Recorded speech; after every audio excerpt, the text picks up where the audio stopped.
प्रतिमा पालनीय स्यु, प्रतिमाओं का पालन करना चाहिए। एकादश 11 प्रतिमाएं गृहेश नाम गृहस्थों को, जो घर के स्वामी हैं, गृह लक्ष्मी के स्वामी हैं, स्त्री रूपी लक्ष्मी के स्वामी हैं, और वे उनके स्वामी बनकर के ही घर में रहना चाहते हैं, तो उन्हें प्रतिमाओं का पालन करना चाहिए। अपवर्गादिरोहाय, ये प्रतिमा अपवर्ग स्वर्ग आदि पर पहुंचने के लिए सीढ़ी की तरह से हैं। सोपान अपवर्ग अधिरोहाय, चढ़ने के लिए सोपान, सोपानंतीयता परा, ये सोपान और सीढ़ी की तरह से हैं, तो इन्हें अपनी शक्ति के अनुसार उत्कृष्ट रूप से ये प्रतिमाएं पालन की जानी चाहिए श्रावक और श्राविकाओं के द्वारा। पहली प्रतिमा का स्वरूप क्या है? पहली प्रतिमा के स्वरूप को जिसने समझ लिया, पहली प्रतिमा का पालन कर लिया, तो अब 11 तक पहुंचने में ज़्यादा कठिनाई नहीं होगी। जितनी कठिनाइयां हैं वो पहली प्रतिमा के पालन करने में हैं, फिर तो आगे बढ़ता जाएगा। व्यक्ति जो बाहर घूम रहा है, घूमता हुआ सीढ़ी के पास आ गया, पहली सीढ़ी प्राप्त कर ली, तो आगे की 10 सीढ़ी तो क्रम से जल्दी प्राप्त कर लेगा, और पहली सीढ़ी तक नहीं आया तो बाहर भटकता रहेगा। पहली प्रतिमा में बहुत ज़्यादा नियम हैं, आगे वाली में इतने नियम नहीं है, कम है। फिर तो क्या नियम है पहली प्रतिमा में? सप्त व्यसन का आजीवन त्याग, अष्ट मूल गुण का आजीवन के लिए निर्धारण करना। अष्ट मूल गुण कौन से? सभी प्रकार के। पंचदबर फल का त्याग, मध्यमास मधु का त्याग, ये भी पालन करना है। 5 अणुव्रत और मध्यमास मधु का त्याग, ये भी पालन करना है। अथवा देव दर्शन, जीवों पर दया करना, पानी छान के पीना, रात्रि भोजन नहीं करना, मध्यमास मधु का त्याग इत्यादि, ये भी पालन करना, यानी उत्कृष्ट रूप से सभी अष्टमूल का पालन करना। फिर उसके बाद पंचगुरु चरण शरण, जो आचार्य समत्व स्वामी ने कहा, सम्यक दर्शन शुद्ध संसार शरीर भोग निर्विण्ण पंचगुरु चरण शरण जो दार्शनिक तत्वपथ ग्रही हो। दार्शनिक प्रतिमा वाला व्यक्ति वह पहले तो शुद्ध सम्यक दृष्टि हो, देशात गुरु के प्रति दृढ़ श्रद्धान हो। यदि धर्म पर आस्था ही नहीं है, विश्वास ही नहीं है, तो प्रतिमा क्या पालन करेगा? पंच परमेश्वरी का वह परम भक्त हो, रग रग में पंच परमेश्वरी के प्रति भक्ति निष्ठा समर्पण का भाव हो। और फिर आगे क्या कहा? वह समस्त अभक्ष का त्यागी हो, रात्रि में जल भी नहीं पीता हो, अशुद्ध औषधियों का त्यागी हो, शुद्ध वस्त्र पहन करके ही भोजन बनाना, भोजन करना, मर्यादा का भोजन करना, ये सब चीज़ें पहली प्रतिमा में आती हैं। भगवान का पूजन अभिषेक तो डेली करता ही है, यदि सूतक पातक हो गया तो अलग चीज़ है, तो दर्शन करेगा, और नहीं तो गृहस्थ जीवन रहते हुए वह नित्य अभिषेक पूजन करता है, स्वाध्याय करता है, अपनी मन को ज़्यादा से ज़्यादा धर्म ध्यान में लगाता है, और श्रावक की जो 12 व्रत हैं उनका अभ्यास रूप में पालन करता है। दूसरी प्रतिमा का नाम है व्रत प्रतिमा। श्रावक के 5 अणुव्रत, 3 गुणव्रत, 4 शिक्षाव्रत, 12 व्रतों का संकल्प लेकर के पालन करता है। नित्यचार पालन करने की कोशिश करता है, अतिचार लगते हैं तो प्रायश्चित लेता है। इसमें सामयिक 2 टाइम की जाती है अनिवार्य रूप से।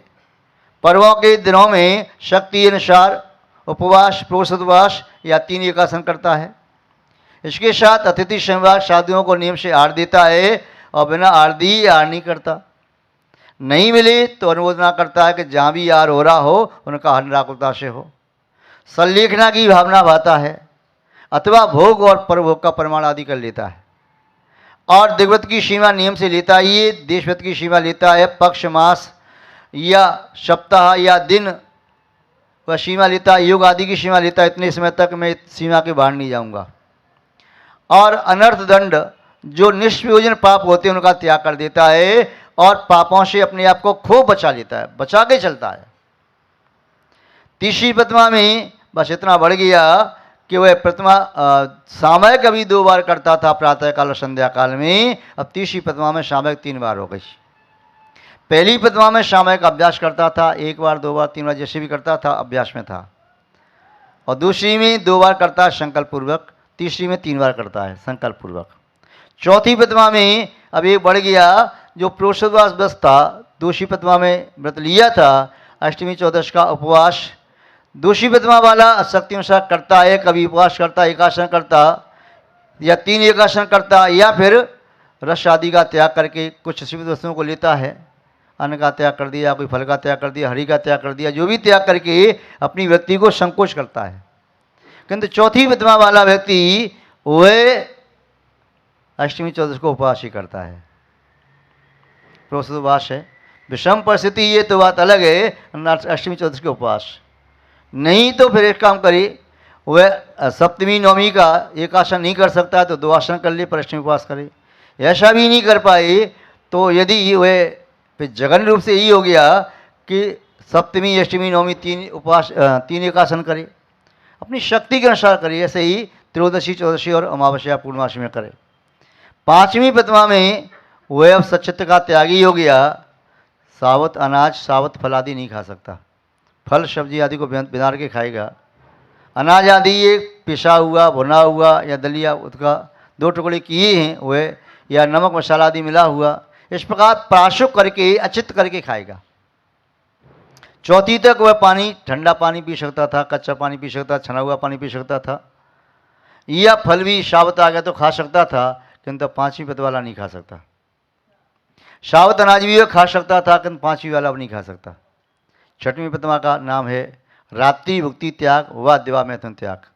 अभी पहली प्रतिमा के पहले उसने रात्रि भोजन का त्याग स्वयं का किया था, 4 प्रकार के आर्जल का त्याग। अब 6वीं प्रतिमा में वह स्वयं भोजन करेगा भी नहीं और दूसरों को कराएगा भी नहीं, और करने वालों की अनुमोदना भी नहीं करेगा। अथवा दूसरा नाम है दिवा मैथुन त्याग। 6वीं प्रतिमा वाला अभी ब्रह्मचर्य नहीं लिया है, यदि अपनी पत्नी के साथ सहवास करता है पर दिन में वह भूल करके भी अब्रह्म का सेवन नहीं करेगा। वैसे तो अब्रह्म से व्रत व्यक्त रहेगा, किंतु फिर भी यदि वह वंश वृद्धि कर सकता है, किंतु रात में सेवन करेगा, दिन में नहीं। 7वीं प्रतिमा है ब्रह्मचर्य प्रतिमा। अब यहाँ ब्रह्मचर्य उसका पूर्णतया होगा, दिन में भी नहीं और रात में भी नहीं, ब्रह्मचर्य का पालन करेगा। माता बहन पुत्री की तरह मानेगा, मन में काम वासना की पूर्ति की भाव नहीं रखेगा, मन को संभालेगा। 8वीं प्रतिमा में आरंभ त्याग प्रतिमा होती है, खेती करना, व्यापार करना, उद्योग धंधे चलाना, किसी की नौकरी आदि करना, उसके यहाँ काम करना, ये सब अब नहीं करेगा। उसके आगे फिर 9वीं प्रतिमा परिग्रह त्याग प्रतिमा। अब आरंभ तो त्याग कर दिया, घर में रह सकता है, यहाँ रह सकता है, तो क्या आरंभ कर सकता है? 8वीं प्रतिमा वाला व्यक्ति अपने लिए व पात्र के लिए 2 के लिए भोजन बना सकता है, अन्य किसी के लिए नहीं बनाएगा। और वह उतना आरंभ तो कर सकता है, किंतु खेती व्यापार आदि उद्योग धंधे नहीं करेगा। उसका काम कैसे चलेगा? उसके पास जो जमा पूंजी है उसे अपना काम चला सकता है। अब 9वीं प्रतिमा लेता है तो जो परिग्रह रखा था उसने अपने लिए, और उसका भी त्याग कर देगा। परिग्रह का त्याग कर दिया, जो अभी लिमिट में उसने कुछ बर्तन रखे थे, वस्त्र रखे थे, पैसा रखा था, 8वीं प्रतिमा का पालन करते हुए घर में रह रहा था, 9वीं प्रतिमा में उसका भी त्याग कर देगा। अब और मर्यादा कम कर लेगा, परिग्रह और कम करता चला जाएगा। भोजन के लिए अब दूसरों के घर भी जा सकता है। पहली प्रतिमा से लेकर के वह 7 प्रतिमा तक, 8 प्रतिमा तक अपनी हाथ से भी बना करके भोजन घर में कर सकता था। अब वह 9वीं प्रतिमा से घर में भोजन नहीं करेगा, अब तो दूसरे का निमंत्रण पर जाएगा। 10वीं प्रतिमा वाला भी है, वह भी निमंत्रण स्वीकार करेगा नहीं। पहले से पहले दिन कोई कहेगा भाई ब्रह्मचारी जी, भैया जी, बड़ी जी कहेगा कल आपको हमारे यहाँ आना है, नहीं भैया कल का कल देखेंगे। और तत्काल में प्रातःकाल वह आई और भोजन के समय डोलची उठाई, वर्णी जी चलो, तो भोजन के लिए चला जाएगा।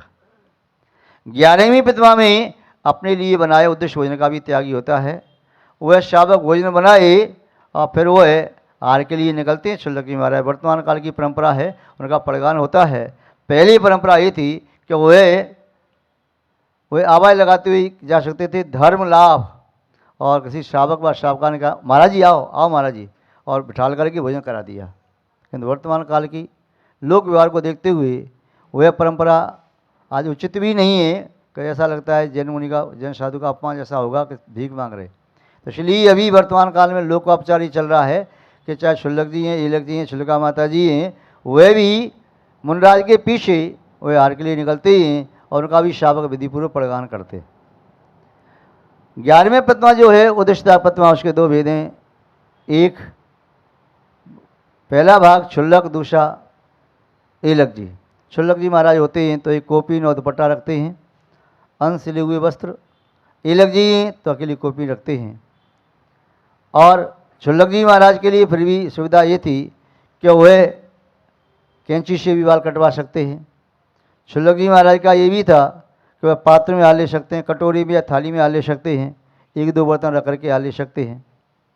वर्तमान काल में ऐसी परंपरा नहीं है, किंतु अभी कुछ साल पहले हमने भी स्वयं देखा है कि क्षुल्लक जी महाराज थे, 100 साल से ऊपर के थे, तो एक कटोरी थाली लेते थे, उसमें ऐसे हाल लेते थे। तो वैसे भी ले सकते हैं, कोई ज़्यादा अपवाद नहीं है, किंतु वर्तमान काल में यदि कोई लेगा तो अपवाद कहलाएगा। तो कटोरी में से हाल ले सकते हैं। और क्षुल्लक जी महाराज के लिए ये भी था, कदाचित आवश्यकता पड़ने पर वे अपनी विद्याओं का प्रयोग कर सकते हैं। विद्याधर, उस समय की विद्या वैसी विद्या थी, आज की विद्या, ये विद्या है आपकी मशीनी की विद्या, प्रयोग कर सकते हैं। किंतु अहिलक जी महाराज हैं, उनका पैदल चलने का ही नियम है। अब कैंची आदि का प्रयोग नहीं कर सकते, लॉन्च ही करना है। और कटोरी में हाल नहीं ले सकते, अब कर पात्र में हाल लेना है। अभ्यास करते हुए उन्हें वह मुनि बनने के लिए बिल्कुल निकटतम पहुंच गए, तो इसलिए उन्हें पूरी क्रिया मुनि जैसी करनी है। तो ये श्रावक की 11 पद्मा होती हैं, इनका शक्ति के अनुसार पालन करना चाहिए, डरना नहीं चाहिए। आप व्रती बन सकते हो, किंतु आपके मन में डर बैठा है, शुद्ध नहीं मिलेगा, फिर वो चीज़ नहीं मिलेगी, मैं कैसे खाऊंगा, इसके बिना मैं रह नहीं सकता, क्या चलेगा, कैसे चलेगा। तो ये डर बैठा हुआ है, या जिव्या इंद्रिय की लालसा बैठी है, इसीलिए आप व्रती नहीं बन पा रहे।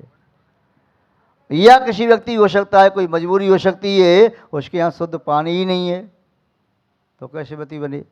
तो उसको यथा योग्य द्रव्य शीत काल भाव को देख करके वह अपनी प्रतिमाओं का पालन करे। प्रतिमा न लेना अच्छा नहीं है, लेना अच्छा है। अतिशा लग रही हैं, लगते हैं, अभी भी लगते हैं, पहले भी लगते थे। पंचम काल है ऐसा नहीं, चौथे काल में भी लगते थे अतिचार। तो चार्त में भी लगते हैं, सम्यक्त में भी लग जाते हैं, किंतु उसके प्रायश्चित लो। अतिचार के भय से अनाचार करना बुद्धिमानी नहीं है। तो पत्नों के व्यक्ति कई बार कहता है ना कि हमने ये 3 वस्तु लेंगे, क्या लेंगे, दाल रोटी चावल। तो दाल रोटी चावल इसके लिए बनाने ही पड़ेंगे। यदि सब्जी रोटी बनी है तो काम नहीं चलेगा। यदि मान लो पराठा और सब्जी बनी है तो फिर नहीं, या पूड़ी और कुछ और बनी है तो नहीं, उसके लिए अलग से दाल रोटी चावल 3 चीज़ ही बनाओ, वो 3 चलेगा। मैं दलिया ही लूँगा तो उसके लिए दलिया स्पेशल बनाओ। मैं खिचड़ी ही लूँगा, स्वास्थ्य की अपेक्षा तो अलग चीज़ है कि नियम लिया। मैं चावल ही लूँगा तो आप चावल तो हमने चौका बना ही नहीं, तो उसके लिए बनाने ही पड़ेंगे। मैं सत्तू ही लूँगा तो सत्तू तो अलग से लाना पड़ेगा। तो इसलिए सबसे अच्छी चर्या मानते हैं, उत्कृष्ट चर्या तीर्थंकरों ने जो पाली, यथा लब्ध संतोष, जो आया निरासक्त भाव से ले लो बस। शब्द और जो थाली में आपने 50 चीज़ दिखाई, उसमें कर दो, आप निकाल दो, हमारे एक से काम चलेगा। 2 सब्जी, 1 सब्जी जो लेना है उसमें ले लो बस, और निकाल दो बस, जो भी आ गया ठीक है। और यदि नाम रख लेते हैं तो घर में रह करके तो फिर क्या है, आप स्वयं सब्जी लेने जा रहे हैं, फल लेने जा रहे हैं, तो वही लेके आ जाओगे और घर में वो बन जाएगी। बेटा कहेगा क्या बताएं, पापा जी की तो बुद्धि खराब हो गई। जब देखो तब लौकी लाते हैं, कभी और तो लाते ही नहीं। उन्हें लौकी का नियम ले लिया, न तो कभी टिंडे खाने मिले, न परवल मिले, न करेला मिले, न तोरी मिले, न कुछ और मिले, बस वही बस लौकी लौकी। तो इसलिए घर वाले क्लिसते हैं, वो परेशान। और संग में आए तो संग वाले, भैया लौकी भैया मिली नहीं, बड़ी मुश्किल से मिली तो कड़वी तोड़ी मिल गई, क्या करें बताओ, फेंकनी पड़ी। अब इसलिए जो आ जाए सो ग्रहण कर लो, इसको हम ज़्यादा अच्छा मानते हैं। फिर सबकी अलग अलग मान्यता होती है, मैं किसी के ऊपर अपनी मान्यता थोप नहीं रहा, पर मैं समझा रहा हूँ, मुझे इसमें संतुष्टि रहती है। जो आ जाए सो ठीक है, उसमें से आपको जो निकालना है सो निकाल दो, ठीक। आगे बढ़े। चर्म पात्रगतम तोयम, चर्म पात्रगतम तोयम, घृतं तैलं च वर्जयेत्, घृतं तैलं च वर्जयेत्। नवनीतं प्रसूनादि, नवनीतं प्रसूनादि नवनीतं प्रसूनादि शाकं नाद्यात् कदाचन। शाकं नाद्यात् कदाचन। शाकं नाद्यात् कदाचन। पढ़िए। चर्म पात्र, पहले चमड़े के पात्र बनाए जाते थे, मिट्टी के पात्र हुआ करते थे, पत्तों के पात्र बनाए जाते थे। चरमा स्वामी महाराज ने लिखा ना कि हर्त प्रदान निदाने, समंत स्वामी जी ने भी लिखा, ये भी शिवकुटी महाराज लिख रहे। तो पहले पत्तों के दोना आदि बनाए जाते थे, पत्तल बना करके उससे भोजन करते थे। दोना बना दिया, सब्जी रख दी पत्तल पर, आपने पूड़ी पराठे और रोटी जो भी है, मालपुआ जो रखना है, खीर वगैरह रख के खाते थे। या मिट्टी के पात्र हैं, कुल्हड़ सकोरा शरिया, उसमें पानी पीते हैं, चलते रहते हैं पहले। फिर बाद में पात्र कुछ और चले, लोहे आदि के या फिर एल्युमिनियम के पात्र बाद में आए। फिर स्टील, लोहे का सुधरा हुआ रूप आ गया। जो संपन्न व्यक्ति थे, पीतल के बर्तन, कांच के बर्तन आने लगे। फिर और शुद्ध धातु की अपेक्षा से कांच, तांबे के बर्तन पूजा पाठ के लिए आने लगे। फिर अब एक धातु और चली, जर्मन सिल्वर, वो चांदी जैसी होती है, उसके बर्तन आने। और संपन्न राजा महाराजा रईस होते थे तो चांदी के बर्तन में हार करते थे। कोई सोने के बर्तन में भी कर सकता है, किंतु सोने के बर्तन में भोजन का कथन कम मिलता है, चांदी के बर्तन में भोजन करने का मिलता। पूजा सोने के बर्तन से करने का तो आता है। क्यों करना चाहिए चांदी के बर्तन में भोजन? चांदी में गुण होता है, वो चांदी एंटीसेप्टिक होती है। यदि अंदर घाव कहीं हो शरीर में तो चांदी के बर्तन में भोजन करे तो अंदर का घाव अपने आप भर जाता है। चांदी में गुण और होता है शीतलता। चांदी के बर्तन में आहार करने वाला, भोजन करने वाला व्यक्ति वह अपनी कषायों पर नियंत्रण कर सकता है। सोने के बर्तन में करने वाले व्यक्ति के परिणाम उग्र होंगे, वह अपने आप पर नियंत्रण नहीं कर पाएगा। तो सोना उष्ण होता है, चांदी शीतल होती है। तो इसलिए चांदी के बर्तन, राजा महाराजा चांदी के बर्तन में आहार करने का कथन ज़्यादा आता है। या फिर बर्तन हों तो सोने के भी हों तो उसमें मोती जड़े हों, मोती ठंडा होता है, तो वे मोती जड़े हुए बर्तन का प्रयोग कर सकते थे। या स्फटिक मणि आदि है, ये भी ठंडक होती है, तो ऐसे बर्तनों का प्रयोग भी पहले होता था। तो ये यहाँ दिया कि चर्म के पात्र में रखा हुआ चमड़ा है, जिस जानवर का चमड़ा है, उस जाति के, उस उतनी इंद्रिय के जीव चमड़ी में पैदा निरंतर होते रहते हैं, इसलिए उसका प्रयोग नहीं कर सकते। न जूते के लिए, न पर्स के लिए, न बेल्ट के लिए, वह धर्मात्मा जनों के लिए त्याज्य है।